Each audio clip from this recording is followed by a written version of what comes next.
ተመልካቾቻችንና አድማጮቻችን እንደምን ሰነበታችሁ? ባለፈው ሳምንት ከአስተማርነው በመቀጠል ዛሬ ቀጣዩን የትምህርት ጊዜ እና የቃል ጊዜ አብረን እንከታተላለን። አስቀድሜ ስለራሴ ላስተዋውቃችሁ። እኔ ነቃ ጥበብ መኮንን እባላለሁ። ፓስተር ነኝ።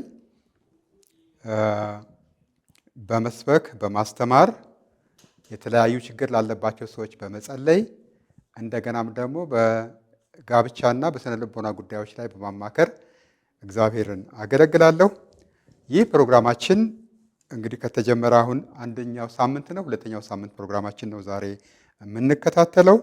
ፕሮግራማችን ዘወትር ቅዳሜ ከምሽቱ 2:30 እስከ 3 እና በድጋሜ በየሳምንቱ ሰኞ ከ9 እስከ 9:30 ወይም ደግሞ ከ3 ፒኤም እስከ 3 ፒኤም እስከ 3:30 ፒኤም ይቀጥላል ማለት ነው እና አገልግሎታችንን በብዙ መንገድ እንድትከታተሉ ጋብዛችኋለሁ። ባለፈው ሳምንት የተከታተልነው ትምህርት በተለይ በሉቃስ ወንጌል ምዕራፍ 5 ከ1 እስከ 11 ላይ ተመርኩዞ ነበረ።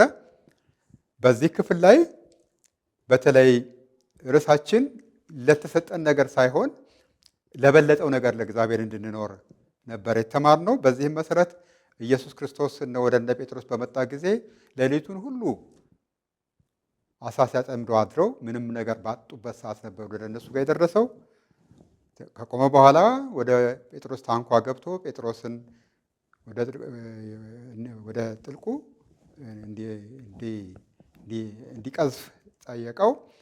ከዛ ክርስቶስ ኢየሱስ በዛ ቦታ ላይ ካስተማረ በኋላ እና ወደ ጥልቁ መረቡን እንዲጥል ሲያዘው ብዙ አሳዎች እንዳገኘና በስተመጨረሻም ደግሞ ጴጥሮስ በጣም ድንጋጤ ውስጥ ገብቶ ፈርቶ ለክርስቶስ ኢየሱስ እንደሰገደለት እንደወደቀ እና እኔ ኃጢአተኛ ነኝ ከኔ ተለይ እንዳለው በኋላም ደግሞ ክርስቶስ ኢየሱስ አትፍራ ከዚህ ወደ አሳ አጥማጅ ትሆናለህ እንዳለውና እሱም ወንድሙም ከሱ ጋርም የነበሩት ሁሉ እሱን ተከትለው ክርስቶስን ተከትለው እንደሄዱ የሚያሳይ ትምህርት ለማየት ሞክረናል።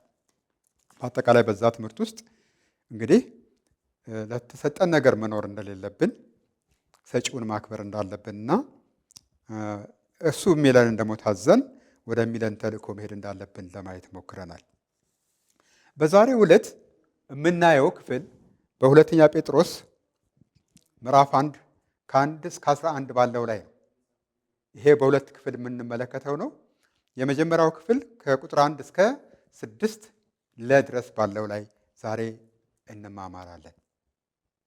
ይሄን ክፍል የመረጥኩበት ምክንያት እግዚአብሔር እኔን ለአገልግሎት ጠርቶኝ ነበረ።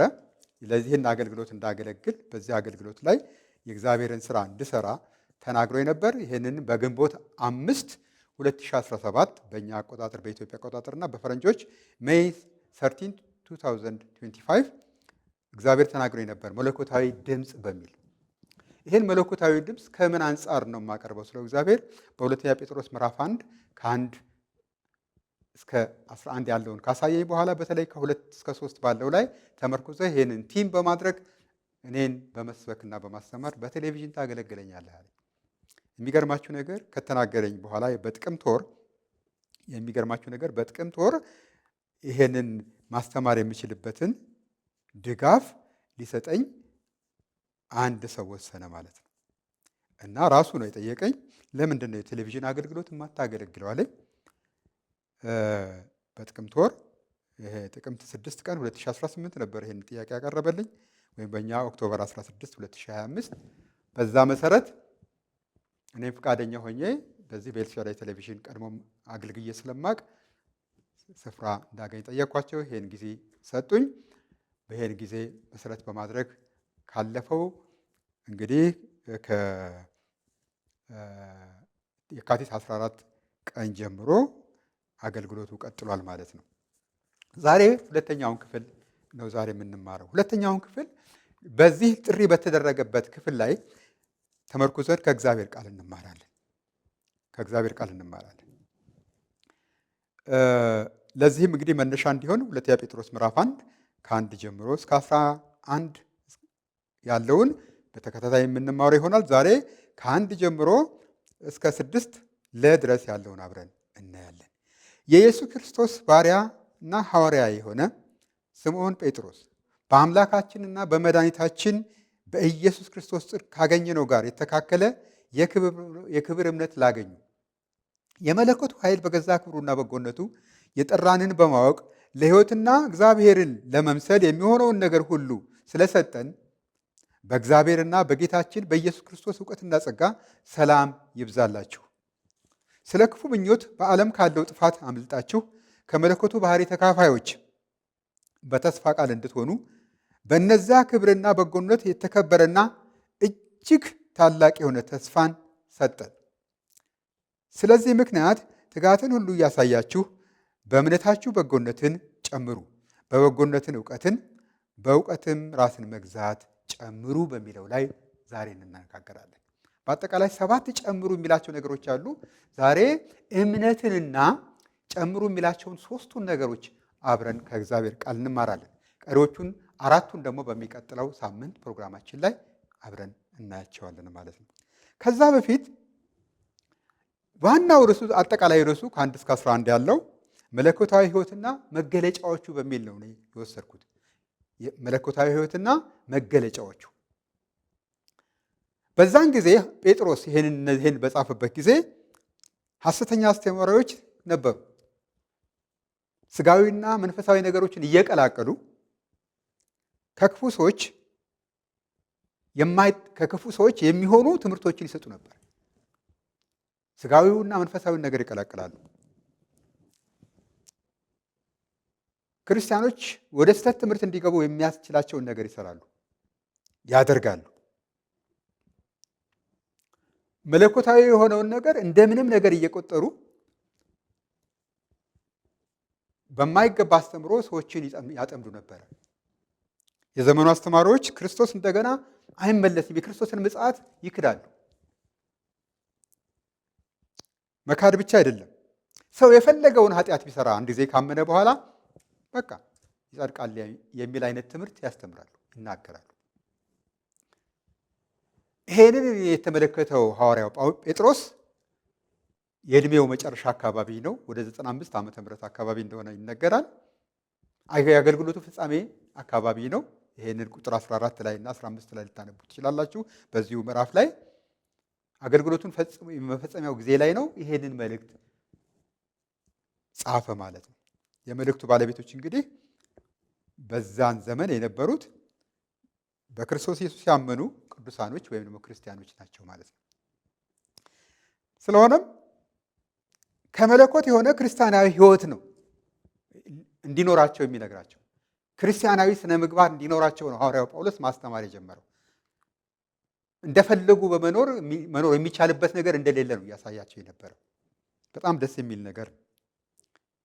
ስለዚህ ይሄንን ከቁጥር 1 እስከ 6 ላይ ያለውን ክፍል እኔ ከመለኮት የሆነ ክርስቲያናዊ ሕይወት በሚል ርዕስ ሰጥቼዋለሁ።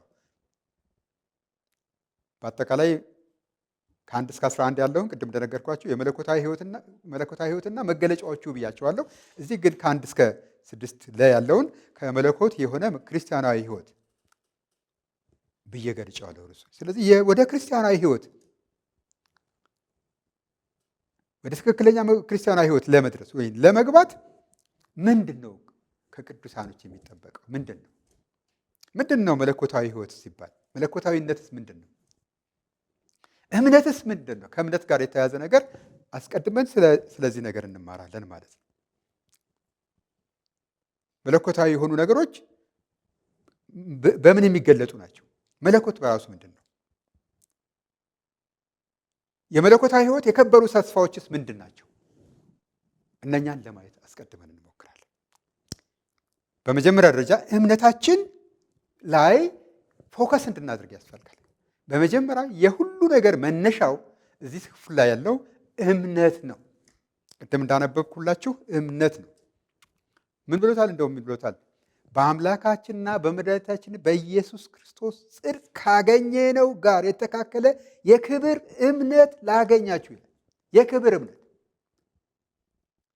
ክርስቶስ ኢየሱስን ማመን መክበር፣ የተከበረ ነገር፣ ተራ ነገር አይደለም። ምክንያቱም በዚህ የምናገኘው ጽድቅ አለ፣ ልጅነት አለ። እምነታችን በክርስቶስ ኢየሱስ ሥራ ላይ ተመስርቶ በመዳናችን የእግዚአብሔርን ልጅነት የምናገኝበት እምነት ነው። የእግዚአብሔርን ልጅነት በማመን በኩል ነው፣ በእምነት በኩል ነው ያገኘነው። ሮሜ ምዕራፍ 1 ቁጥር 17 ላይ ብንመለከተው ጻድቅ በእምነት ይኖራል ተብሎ እንደተጻፈ ይላል። የእግዚአብሔር ጽድቅ ከእምነት ወደ እምነት በእርሱ ይገለጣል። የእግዚአብሔር ጽድቅ ከእምነት ወደ እምነት በእርሱ ይገለጣል። ከእምነት ወደ እምነት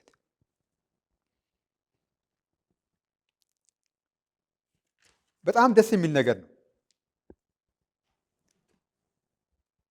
ሮሜ ምዕራፍ 5 ቁጥር 1 ላይ ደግሞ በምንመለከትበት ጊዜ እንግዲህ በእምነት ከጸደቅን በእግዚአብሔር ዘንድ በጌታችን በኢየሱስ ክርስቶስ ሰላምን እንያዝ። ካመን በጌታችን በክርስቶስ ኢየሱስ የሆነ ሰላም አለን፣ እረፍት አለን። የእግዚአብሔር ልጅነት የሚያሳርፍ፣ የእግዚአብሔር ልጅነት ትልቅ ነገር ነው። ለተቀበሉት ሁሉ በስሙ ለሚያምኑ ለእነርሱ የእግዚአብሔር ልጆች የሆኑ ዘንድ ስልጣንን ሰጣቸው። የልጅነት ስልጣን እንዲሁ የሚገኝ አይደለም፣ በክርስቶስ ኢየሱስ በኩል ብቻ የሚገኝ ነው። ይህንን ነው የሚያሳየን። በጣም ደስ የሚለኝ ነገር እምነት ከእግዚአብሔር ጋር የምንገናኝበት፣ እግዚአብሔር ፍቃዱን ለእኛ የሚገልጥበት ማመናችን፣ ተቀባይነት አግኝተን የእግዚአብሔር ልጅ የምንሆንበት ነው። ተቀባይነት አግኝተን የእግዚአብሔር ልጅ የምንሆንበት ዝም ብሎ ተራ ነገር አይደለም። ስለዚህ የእግዚአብሔር ልጅ የሆንበት እምነት፣ ልጅነት ያገኘንበት እምነት በእርግጥም የከበረ እምነት።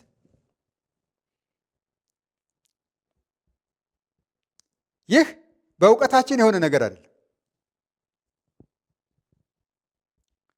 በክርስቶስ ኢየሱስ በማመናችን ከእግዚአብሔር ዘንድ የተሰጠን ድነት ነው። ዘላለማዊ መዳን። ስለዚህ የዳነው ክርስቶስ ኢየሱስ የሰራውን ስራ ለእኛ ያደረገውን ነገር በመቀበልና ይህን ለዚህ እውቀት በመስጠት የእግዚአብሔር ልጅ ለመሆን ባደረግነው ውሳኔ ነው። ይህ ውሳኔ ከእግዚአብሔር ጋር ያደረግነው መግባባት ነው። ልጅነት ያስገኘልን እምነት ማለት ነው። ታዲያንን ምንድን ነው የመለኮቱ ኃይል? አያችሁት እዚህ ጋር እንደሚናገር የመለኮቱ ኃይል ይላል። እስካሁን ያየነው በምንመለከትበት ጊዜ 1 እና 2 ነው። እስካሁን ያየነው ቁጥር 1 እና 2። ቁጥር 3 ላይ የመለኮቱ ኃይል ይላል። የመለኮቱ ኃይል በገዛ ክብሩና በበጎነቱ የጠራንን በማወቅ ለሕይወትና እግዚአብሔርን ለመምሰል የሚሆነውን ነገር ሁሉ ስለሰጠን በእግዚአብሔርና በጌታችን በኢየሱስ ክርስቶስ እውቀት ጸጋና ሰላም ይብዛላችሁ ይላል። የመለኮቱ ኃይል ለሕይወትና ለእውነተኛ መንፈሳዊነት የሚያስፈልግንን ሁሉ ሰጥቶናል ማለት ነው። ቁጥር 3 ይሄ የመለኮት ኃይል ምንድን ነው? መለኮት ማለት ምን ማለት ነው? በመጀመሪያ መለኮት የእግዚአብሔር ልዩ ስም ነው። እግዚአብሔር አብ፣ እግዚአብሔር ወልድ፣ እግዚአብሔር መንፈስ ቅዱስ። መለኮት ሲባል በእግዚአብሔር አሰራር የአብን፣ የወልድን፣ የመንፈስ ቅዱስን አጠቃላይ አንድነት የምንገልጽበት ቃል ነው። ልክ ሥላሴ ከምንለው ለየት የሚለው የእግዚአብሔርን ጽድቅ፣ የእግዚአብሔርን የዕለት ተዕለት ስራ የምናሳይበት ነው የመለኮት ስራ። በጣም ደስ የሚለኝ ነገር ለእግዚአብሔር ብቻ የሚነገር ነገር ነው መለኮት። ሱፐር ናቹራል ፓወሩን ሱፐር ናቹራል ስራውን ወይም ደግሞ ሊገለጥ የማይችል ሁሉን ማድረግ የሚችለውን የእግዚአብሔርን አቅም የሚያሳይበት ቃል ነው መለኮት። ግዛትን፣ መንግስትን፣ ባህሪን፣ አምላክነትን የሚያሳይበት ቃል ነው መለኮት ወይም ደግሞ ዲቫይን ወይም ዲቪኒቲ። በጣም ደስ የሚለኝ ነው። መለኮት የእግዚአብሔር ማንነትና ባህሪው የሚገለጥበት ነገር። መለኮት የመለኮት ባህሪ በምንልበት ጊዜ የእግዚአብሔርን ማንነትና ቅድስና፣ ጽድቁን፣ ፍጹምነቱን፣ ሁሉን አደራጊነቱን፣ ማንነቱን የምንገልጽበት ነገር ነው መለኮት።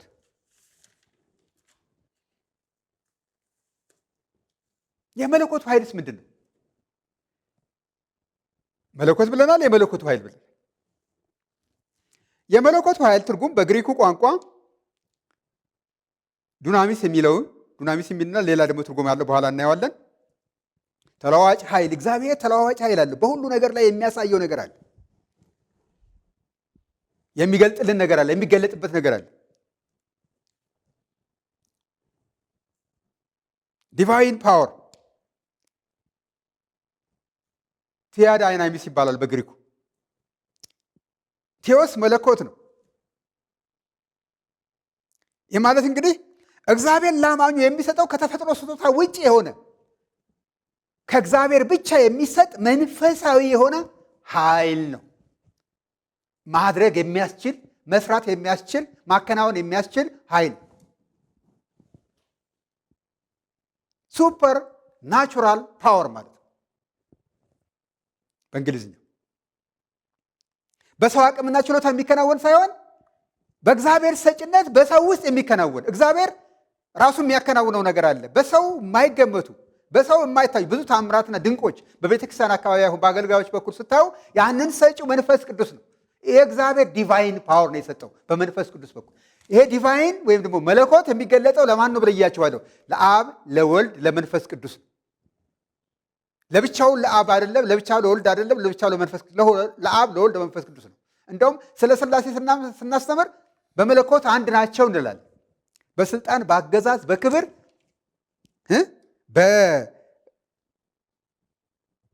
በመሳሰሉት አይነጣጠሉም ለማለት ነው። አብ የሚያደርገውን ወልድ ያደርጋል፣ ወልድ የሚያደርገውን መንፈስ ቅዱስ ያደርጋል፣ መንፈስ ቅዱስ የሚያደርገውን አብ ያደርጋል። ይሄ መለኮታዊ ስራ ይባላል። የእግዚአብሔር መለኮታዊ ስራ የሁሉን አድራጊነት ማለት ነው። ስለዚህ ወገኖቼ እንግዲህ በዚህ ክፍል የተገለጸው ከእግዚአብሔር የሚመጣ ልዩ የተሰጠን ስጦታ ነው። ማድረግ መስራት የሚያስችል ማለፍ በእምነታችን ሆነን ከእምነት ቀጥሎ ተከትለው የሚመጡ ነገሮች፣ እምነት ይቀድማል፣ ከእምነት ተከትሎ የሚሆኑ ነገሮች ናቸው። መለኮተ እግዚአብሔር ወይ ደግሞ እግዚአብሔር ጠራን፣ የጠራን እግዚአብሔር ነው። በክብሩና በበጎነቱ ጠራን። እርሱ እንድናውቀው ጠራን። እሱ እንድንከተለው ጠራን። ለእውነተኛ መንፈሳዊነት ጠራን። ከዛ እነዚህን ሁሉ ከሰጠን በኋላ እነዚህን ሁሉ ኃይል በኃይል ሆነን እንድናከናውን ደግሞ ኃላፊነት ሰጠን ማለት ነው። አቅም ሰጠን ማለት ነው።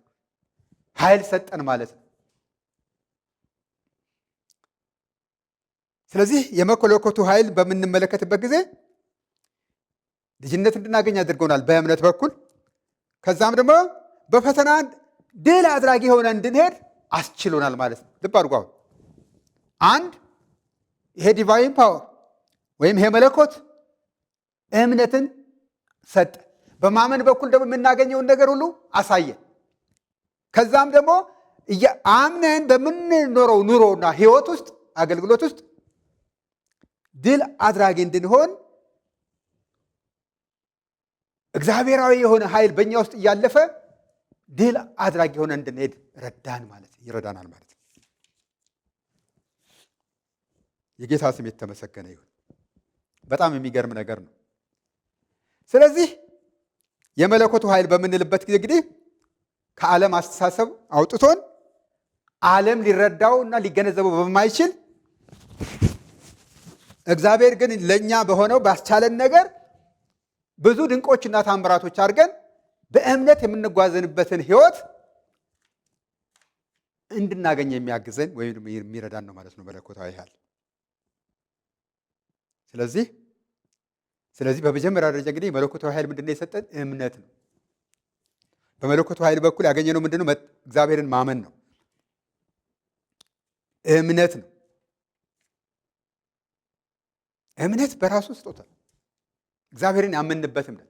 ብዙ አይነት እምነቶች አሉ። ሰው ለሰው የሚተማመንበት እምነት አለ። ይሄን አይነት እምነት ማለት አለ። እምነት በብዙ መንገድ ሊገለጥ ይችላል። ይሄ ግን ከእግዚአብሔር ጋር የምንተሳሰርበት እምነት፣ እግዚአብሔርና እኛ የምንቀባበልበት እምነት ነው። እግዚአብሔርን እኛ የተቀበልንበት በእግዚአብሔርነቱ በአምላክነቱ ተቀባይ ሆነን ከእግዚአብሔር ጋር ልንኖር የወሰንበት እምነት ነው እምነት። ይሄ መለኮታዊ እምነት ሲባል ማለት ነው። ከእምነት በመቀጠል እንግዲህ ፍሬዎች እንድናፈራ ያመነ ሰው ባህሪያት የሆኑ ነገሮች ከእግዚአብሔር ባህሪያት የተቀዱ ከመለኮቱ ባህሪያት የተቀዱ ለእኛ ደግሞ የተሰጡን ነገሮች አሉ። እግዚአብሔር ከስጦታው ካሉት እግዚአብሔር ከሚያደርገው ነገር ለእኛ ከፍሎ የሰጠን እንድንኖርበት የሚያስፈልገን ነገር አለ ማለት ነው። ከመለኮቱ ኃይል ከእምነት ቀጥሎ እነዚህ የመንፈስ ፍሬዎች ናቸው፣ መለኮታዊ ፍሬዎች ናቸው። በገላትያ ታውቁ እንደሆነ የመንፈስ ፍሬዎች የሚባሉ እና የስጋ ፍሬዎች የሚባሉ አሉ። ከዛም ውስጥ ካሉት የተወሰነው እዚህ ጋር ሊኖር ይችላል። ነገር ግን እነኚህ በጣም መሰረታዊ ሆነው በሐዋርያው ጴጥሮስ እይታ እነኚህ ላይ ፎከስ አድርገው በዚህ ሀሳብ ላይ እንዲጸኑ ደጋግሞ ያስተምራቸዋል፣ ይናገራቸዋል ማለት ነው። ከመለኮቱ የምናገኛቸው ስለሆኑ በእነኚህ ውስጥ ማለፍ አለብን ይላቸዋል።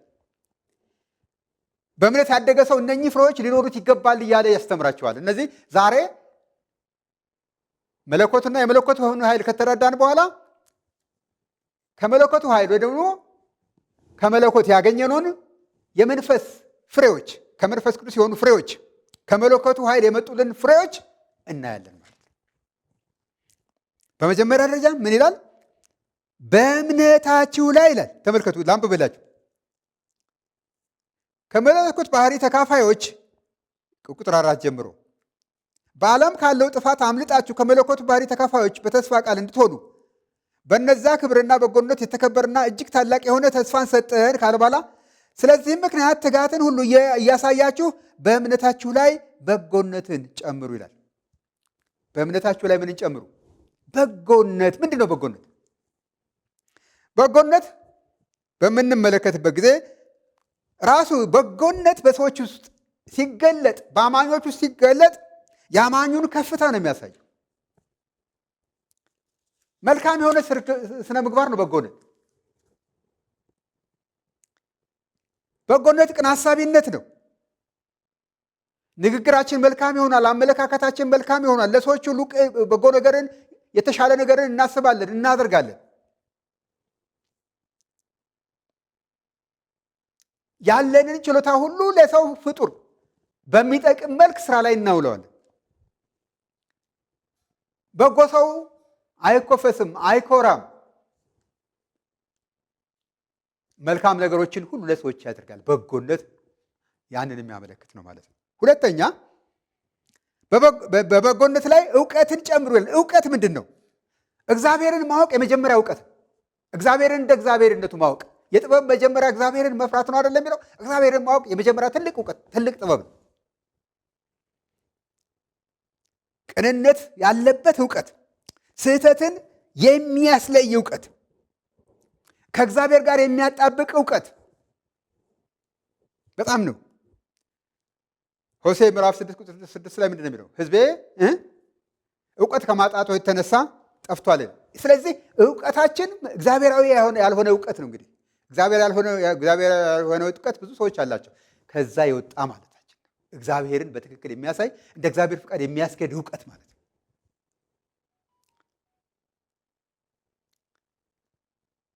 ደግሞ በእውቀታችሁ ላይ ሶስተኛ ምን አድርጉ ነው የሚለው? ራስን መግዛት ጨምሩ ይላል። ሰልፍ ኮንትሮል። ሰው እውቀት ሲጨምር ራሱን እየገዛ ነው የሚሄደው፣ እያጎነበሰ ነው የሚሄደው፣ ትህትና እያበዛ ነው የሚሄደው። እውቀታችን ትሁት ነው የሚያደርገን፣ ስሜታዊ አያደርገንም፣ ከቁጣ ከስድብ ነው የሚያርቀን፣ በማይገቡ ልምምዶች ውስጥ እንዳንገባ ነው የሚያደርገን። ገላትያ ምዕራፍ 5 ቁጥር 22 እስከ 23 አነቡ። ምን ይላል? የመንፈስ ፍሬ ግን ራስን መግዛት ነው። ራስን መግዛት የመንፈስ ፍሬ ነው። ምሳሌ 25 ቁጥር 28 ላይ ደግሞ ምን ይላል? ራሱን የማይገዛ ሰው ቅጥር እንደሌለው የፈረሰ ከተማ ነው ይላል። ራሱን የማይገዛ ሰው የፈረሰ ከተማ ነው፣ የፈረሰ ነገር። እንግዲህ ሳጠቃልለው ወገኖቼ እምነታችንን አጥብቀን እንያዝ። በእምነት በኩል የምናገኘው ምን አለ? በጎነት አለ። እምነታችን በጎ የሚያደርገን ነው። ከበጎነት ቀጥሎ በበጎነት ደግሞ ወዴት እንተላለፋለን? ወደ እውቀት። በጎነትን ለሰዎች እያደረግን እውቀታችን ደግሞ ከእግዚአብሔር የሆነ እውቀት ይዘን እናድጋለን። ከእግዚአብሔር የሆነ እውቀት ይዘን ደግሞ ወዴት እናድጋለን?